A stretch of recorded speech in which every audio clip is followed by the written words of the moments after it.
Hi guys, welcome to episode 12 of Auntie Danny Knits. I'm Danny and I'll be your host today. It's been quite the weekend. I look like a little bit of a hot mess because we've been doing stuff. We were out pulling stuff in from the yard and all that because there's a storm on the way. But I'll talk a little bit more about that at the end. But sorry I look a little more rough than usual. But I really wanted to podcast because it's time and it feels like it's been way longer than 2 weeks, probably because I had my trip to Dallas and that threw me off, and then there was stuff. Last weekend was a long weekend, so that was weird. So just I'm ready to podcast, so let's get started. Alright, first up, let's talk about my finished objects. I actually don't have a whole lot finished. I'd really expected to have more done. I took a bunch of stuff with me when I went to Dallas, hoping that I would finish it. I guess not a bunch of stuff, like 3 projects. And I did finish one. I finished this one, which I'm wearing today. This is my Spark Lake. It is a pattern by Tyga Hilliard. It's a nice shawl. It was originally designed for the Caterpillar Green yarns, and they're someone else now. That's not what I used. I used some Schackenmeyer Micro in colors 5, 7, and 9. So it's an ivory, a tan, and a chocolate. It's a really nice microfiber yarn, so totally machine washable, machine dryable, which I love. But it was designed with that Caterpillar Green yarn in mind because that one is a self-striping yarn, and so it would self-pattern. But because I did not have that, I just switched colors at the different parts of the pattern. So I really like this. It's got a good weight to it. I really like this Schackenmeyer Micro yarn. I haven't seen it in a while. I got it at a yarn shop called Fleece that has since moved to Texas. So, you know, I didn't really, I haven't had a chance to get back to them since they moved. So there's that. But this is my Spark Lake. I knit it on US 6 4.0 millimeter ChiaoGoo interchangeables. I believe I used the metal tips for this one, but I really like it and it's comfy. It doesn't quite go with a purple shirt, but I don't care, it's keeping me warm. The other thing I finished was a hat. This is my 3rd time doing this hat, not because I've done it wrong, but because I really like it. I made one for myself and one for Jim, and then this one is going to be a Christmas present for a friend. This is the Force Awakens hat, and the pattern is by Mrs. Ludicky. It's in my show notes so that you don't have to guess at my pronunciation what the spelling is. I do have some modifications. So I've got the TIE fighters along the bottom. I switched out the chart from one that says The Force Awakens to one that says May the Force be with you. And I believe I have that modification noted on my project page. And I also switched up the top one here. The original has stormtroopers alternating with crossed lightsabers, and I just wasn't really a fan of how that looked. But someone else had, what's his name? Darth Vader. Had a chart for Darth Vader, and she actually did alternating Darth Vader and stormtroopers, but I decided that I just wanted one Vader and a whole bunch of stormtroopers. So I just tweaked that a little bit. You can see that is my back seam. Not 100% perfect, but honestly, I think it'll be fine because you're gonna wear Vader in the front. It's big. I'll put it on here. It's actually not too bad on me now that I'm trying it on. But it's a gift for a friend who has a much larger head than me, so it should fit him just fine. So that is what I finished. Yeah. So let's talk about what I'm working on. I do have things still in progress. There are things that I was working on last time that I haven't touched, like my Father's Day cast on. Oops. Sorry, Dad. I just have been working on other stuff. The first thing I've been working on is more NICU noggins for the knit along for Into the Wool. So I've got two different sizes here. This one fits about a 13 to 14 inch size diameter, and this one is probably more a 9-ish inch diameter. I've done mostly 13-ish inch diameter hats because, I don't know, just because that's what I was casting on and I knew the cast on number and it worked for me. But I recently started doing a couple of smaller ones. I don't want to do a whole lot of smaller ones because I know there aren't, actually I don't know if there are. Maybe there are a ton of micro preemies and they all need hats because no one else makes them. I don't know. I mean, they go much faster when they're tiny like this. But what I like to do, I've done the sort of larger preemie size in both sock weight and in worsted weight. But when I do the teeny tiny ones, I like to do them in the sock weight. And the reason for that is I feel like if you put a sock weight hat on a teeny tiny baby, it's going to look in photos kind of comparable to a worsted weight hat on a normal size baby, if that makes sense. So, I mean, parents are going to remember that their babies were teeny tiny and had problems because you're not born this teeny tiny without problems. Even if the problem is just that you're this teeny tiny and you still need to grow. But I feel like having a finer gauge makes the baby's head look a little bit more normal. Not normal, more standard. Less like they're a teeny tiny baby with lots of problems. So, I don't know. That's why I tend to do the small ones in a smaller gauge. So it's just as much knitting as doing a worsted one of this size. But I just feel like the small gauge is a really good thing. I still have ends to cut off, but they're all woven in. So I'm still working on the NICU noggins. We get to work on those right up until the retreat when we drop them off. I actually made a comment in the forums today about how everyone seems to be playing their cards really close to their chest about how many of these NICU noggins they've done.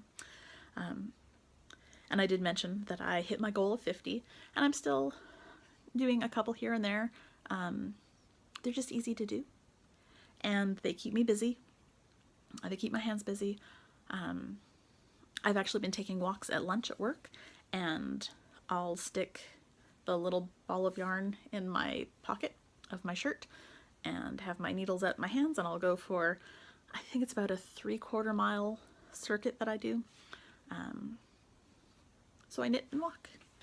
And this big hat took me almost 2 weeks of walking at lunch because I don't knit nearly as fast when I walk as I do when I'm just sitting down because, you know, doing things like looking for cars and watching out for random squirrels and paying attention to where I'm going because the random squirrels leave random stuff on the middle of the sidewalk and I don't want to fall and break my neck. So I'm much slower knitting and walking, kind of like walking and chewing gum, right? It's a little bit tricky. Anyway, so that's one of the things I'm working on. The second thing I'm working on, you're not going to get to see a whole lot of it because it is a test knit. So today is actually probably going to be the most that I'm going to show you because I'm at a waiting point. It's going to be a child's garment, which is lovely. I love making them. It's a test knit for Tyga Hilliard, and this is going to be for Bean, and I'm waiting for my sister to send me a measurement so that I know where I have to stop before I move on to the next spot. But here you can see the yarn. This yarn is Into the World, the Skarsgård sock in the colorway 24 and a half century. It was part of the February 2016 yarn club. So I was in their yarn club for a while, and I'm making a point of using these yarns because I've got them and they're pretty. So they don't need to just be sitting over there in my stash. They need to be getting knit and being made into lovely things. But I really like the colors in this. It's got the blue and the purple and the teal and a little bit of the orange and the sort of creamy yellow. It's really nice.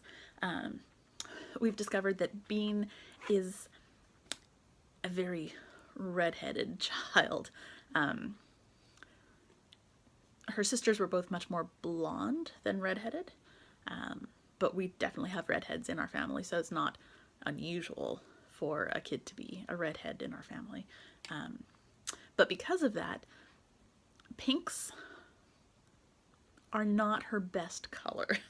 So, I mean, she's going to get hand-me-down pinks from Bear, and she's going to get hand-me-down blues from Bug, but I figure for her, I'm going to do just other colors that I think are going to suit her nicely, because, you know, all the kids get their own things, so I might as well choose something that looks good on her. So that's my second work in progress. Again, you're probably not going to see that again until, at least until it's finished. Probably when the pattern is actually released is when I'll show you again.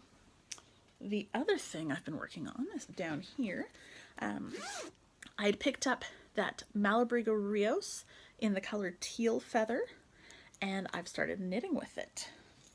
My Friday night knitting group have decided that we're going to do a knit along together, and we're knitting along with Tin Can Knits patterns. And a lot of us have decided to do the Harvest cardigan, so this is where I am with it. I'm just picked up the stitches for the back, and I'm working around. The Harvest cardigan is part of their Simple Knits collection. Is that what it's called? I don't remember what it's called. Crud. But it's part of their sort of basic intro to patterns set, and it's a free pattern, which is nice because that means that all of our group can work on it together. But I love this. It's so squishy. I'm knitting it on US 8. These are Knitter's Pride fixed circulars, and I'm still on my first 2 skeins of yarn. I am alternating yarn, and I'm alternating, see if I can show you here. So there's this garter band, and then it goes into stockinette, and I'm alternating my stitches right along the edge where it switches from garter to stockinette. And so far, I'm thinking it looks fine. But because Malabrigo is one of those that is hand-dyed and can vary a lot from skein to skein, even if you get the same dye lot, I wanted to alternate the skeins. So there's that. That's what I'm working on. So I did a little bit of shopping, not a whole lot. We've got Into the Wool coming up. Oh my goodness, it's coming up soon. And actually, the next time I'm supposed to podcast is the weekend of the retreat. So we're going to see how that goes. I may try to get a little bit of footage at the retreat and sneak it in. But we are supposed to be leaving on the Sunday afternoon. So I should be home Sunday night, and I may end up recording the podcast Sunday night. We'll see. I'm going to wing it. But in 2 weeks' time, I'm going to be at Into the Wool, and I'm so excited. So anyway, shopping. I picked up some supplies. I had to go to Hobby Lobby to pick up some stuff for the stitch markers that I'm making for our stitch marker exchange. And while I was there, of course, I go looking at other things because that's what I do. And I found some Premier Yarn Wool-Free Brights in the color Neon Pink. Now, I love this stuff. That's actually what I'm knitting some of these NICU noggins out of, not this color. But I really like this wool-free yarn. I've got several pairs of socks for myself out of it. It is I believe it's a 50-gram ball. Helps if I look the right side up. Yeah, it's a 50-gram ball, 235 yards, 215 meters. But I have tiny feet, so I actually get two socks out of a 50-gram ball, no problem. So this is going to be socks for me, and I'm pretty excited about that. The other yarn that I got is some Cascade Yarns Heritage Wave. This is color 501, and I looked it up, and it's called Plume. But it's this really pretty blues and grays. And it's a 75/25 superwash merino nylon. It's fingering weight. It's really pretty, but I think this would be a lovely cowl or scarf or shawl. Because it is 100 grams, 437 yards. So I could easily make a gorgeous shawl out of this with the pretty fade that it does. So I'm not 100% sure yet, but this is going to be something lovely. The other knitting related thing that I got, I picked up while I was in Dallas. I did not get any free time to go to a yarn store. They kept us busy, busy, busy. But there was, right across from the hotel I was staying in, was a mall. And it reminded me a lot of the outlet mall that I went to when I was in Vegas several years ago. Just little touristy type stores. But there was one store, and I can't remember what it was called. But everything was $1, but it wasn't a dollar store. It was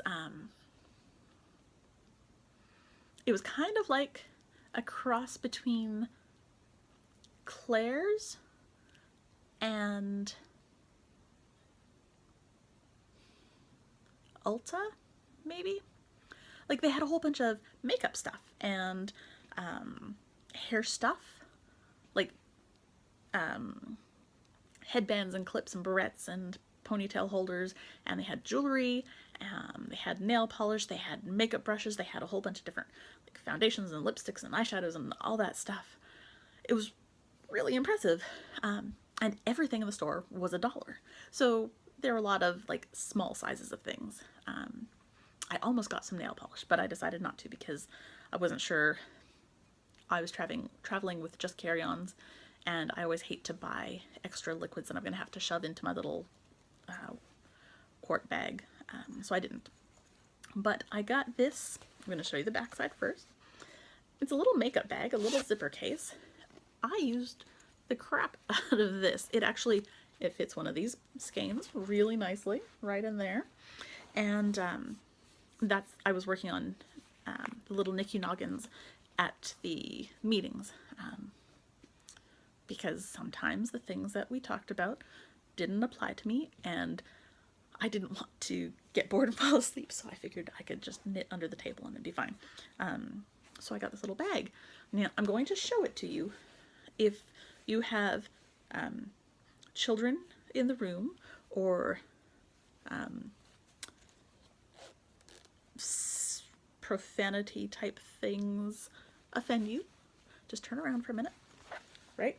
Okay, kids out of the room. Isn't that cute? I thought it was funny. Let's talk about not knitting. So what's going on that's not knitting? It's crappy weather, guys. So I went to Dallas. I went to Dallas pretty much right as Harvey was hitting the coast down around Houston. So that was fun. And then on the way home,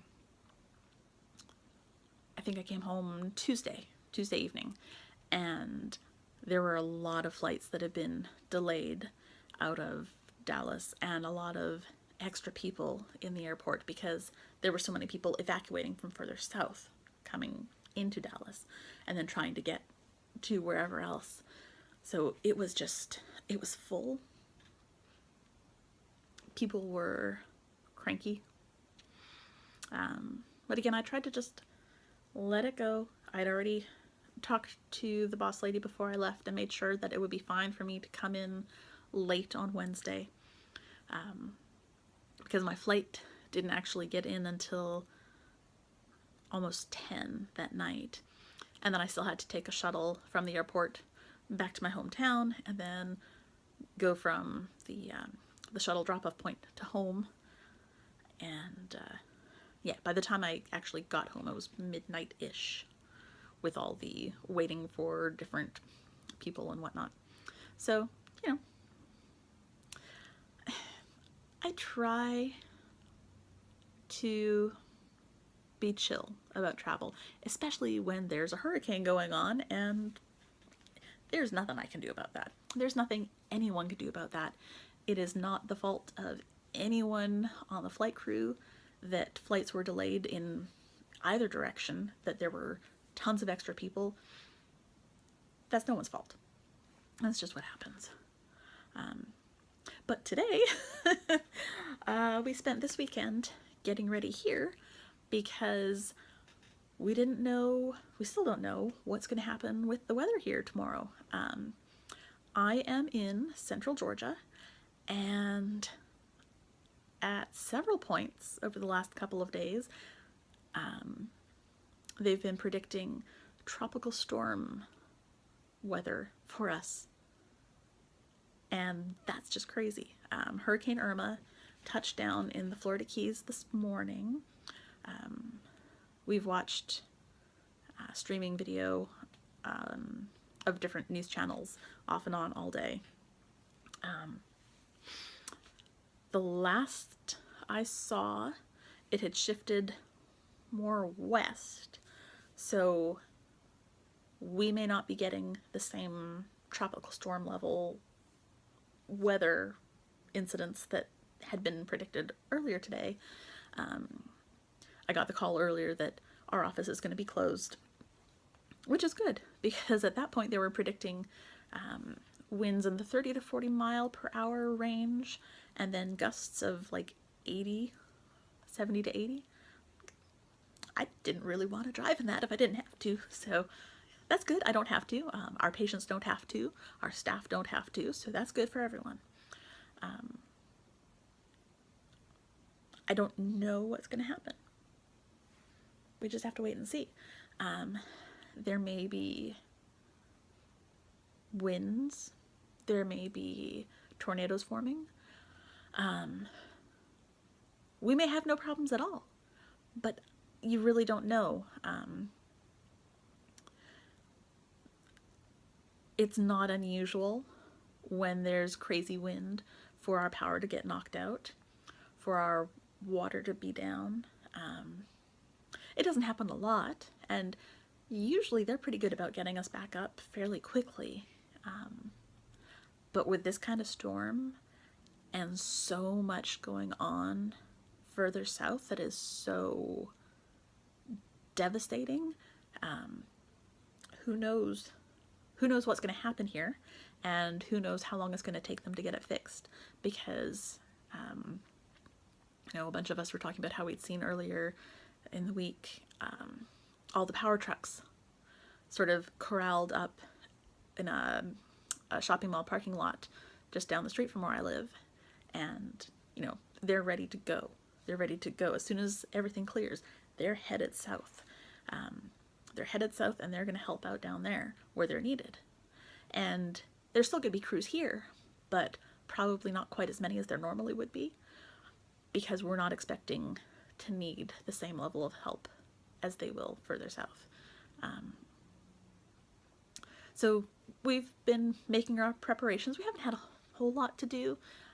We brought our garbage cans into the garage, cleaned up things in the yard that might go blowing around. We've got a yard service because we don't like cutting grass. Makes us sound lazy or fancy, I don't know, but it's just so much easier to hire someone to come in and deal with the yard. And they actually came yesterday to do the regular yard maintenance. So they also cleared all the tree branches and pine cones and all that crap that had fallen out all week. So they picked that all up. So there was a lot less for us to deal with than there would have been if they hadn't come. So that was nice. We didn't have any branches and stuff to deal with. That was good. I felt like such a goofball on Friday on my way home from work. So that morning I had started my car and realized that the gas gauge was on empty and the light was on. Like, oh good. That means that after work today, along with everyone evacuating from Florida, I've got to go to the gas station. I'm like, okay, fine, whatever. Gotta do what I gotta do. You know, when you run out of gas, you gotta fill up. So I went and sat in line. It was crazy trying to get gas. But Jim called me, and that morning he had used up the last of the milk with his breakfast, and also the last of the bread with his lunch. So there I was, going to the grocery store to get gas and bread and milk. I feel like such a cliche, but I swear it's just that we happened to run out of these things at the same time as a hurricane was coming. So, whatever. We got one of the last loaves of bread. But it turns out that the grocery store actually had both bread and milk on sale, which probably is part of the reason why that they didn't have a huge volume left. I'm going to say that's what it was. It wasn't just all of everyone stocking up on bread and milk. The water was wiped out. We did not buy any, well, I'm going to say we didn't buy any standard bottled water. I am a big fan of the fizzy water. I have a SodaStream machine, and so I make a lot of my own carbonated water, and that's actually what I drink most of the time. I drink several bottles of that in a day. And with Into the Wool coming up, I've actually been purchasing the Deer Park sparkling water because for the last 2 months it's been on sale for like half price. So every time I go to the store, I'll go pick up a 6-pack so that I've got some to take with me, because I'm sounding all sorts of snooty and picky this show. I swear I'm not. I just really like the sparkly water. And I'm drinking the Deer Park stuff. I'm not drinking Perrier or Smart Water or whatever. You know, it's just sparkly water. But this way I've got it already done, so it doesn't matter that I don't have my SodaStream machine to make my own. So I did stop over in the water section to see if they still had any left, because the sale goes on until tomorrow. But yeah, I don't think I'm going to go back to try and get any more. But the regular water was all picked over. But we talked about it and said, you know, if we lose power and lose water, we want to make sure that we've got something. But I mean, we're big fans of water bottles, and we've got pitchers because we make Kool-Aid and iced tea and stuff like that. So we just filled up our pitchers and our water bottles and stuck them in the fridge. It's water. If we don't lose power, we can still drink it later. So, you know, we're not too concerned about that. I think we're going to fill up the bathtub partway tonight so that, you know, if we do lose water, we can use that for flushing toilets or whatever. But I don't know. I mean, what do you do to prepare for a tropical storm besides that? We're not in an area where we're supposed to evacuate, so yeah, we'll see. Anyway, that's what we've been doing this weekend, is dealing with possible tropical storms, or possibly not, or possible tornado formation, or possibly not, or maybe losing power, or maybe not. So yeah.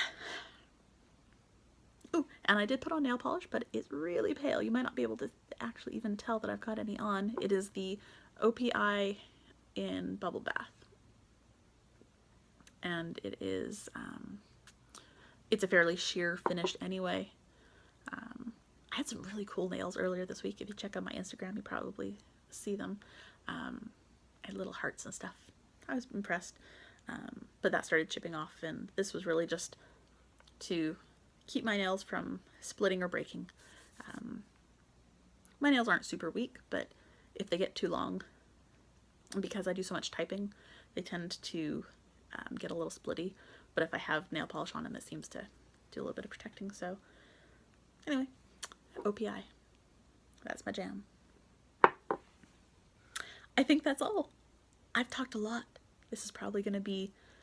Okay, so when you get to this point, there's probably going to be a lot of little jumps where I edit things out because I just talked too much and I got bored listening to myself. So I hope that if you are also in the path of Hurricane Irma or the storms resulting from that you stay safe, that you've evacuated if you had to, and I'm hoping that everything works out and you get to go back home soon to a home that is still there and in reasonable condition. And that if things are not good, that you reach out for help and support to the people that are out there for you. Yeah. So until then, till the next time, happy knitting. See you later, guys. Good morning. We're looking at my backyard, and there's a very large chunk of tree that's fallen down over here, and then another chunk of tree that's fallen down over here. We're very lucky in that neither of them managed to hit the house, which is awesome, or the shop, which is awesome, or any of our cars, which is awesome. But we've got, you know, big chunks of tree laying around in our yard. So this morning's project is cutting down as much as we can. Yay! And also we have no power, so this is gonna be fun. But just want to give you guys an update that we're okay. Our house is fine. Our dogs can see Mia right there. The puppies are fine. There's Molly. Where is she? There's Molly. So we're good. We're just doing some cleanup now. So we spent a big chunk of time this morning working on getting the bits of that tree down. You can see there's more branch, less leaf. Lots of tree bits over here, and over there you can see we actually got most of that tree down. We've got a big bit of trunk there that we need something bigger, like a chainsaw to get to. We don't have a chainsaw. We have a sawzall that we've been using, and we got all of this down. So that's all the branches and bits that we pulled off. Super fun.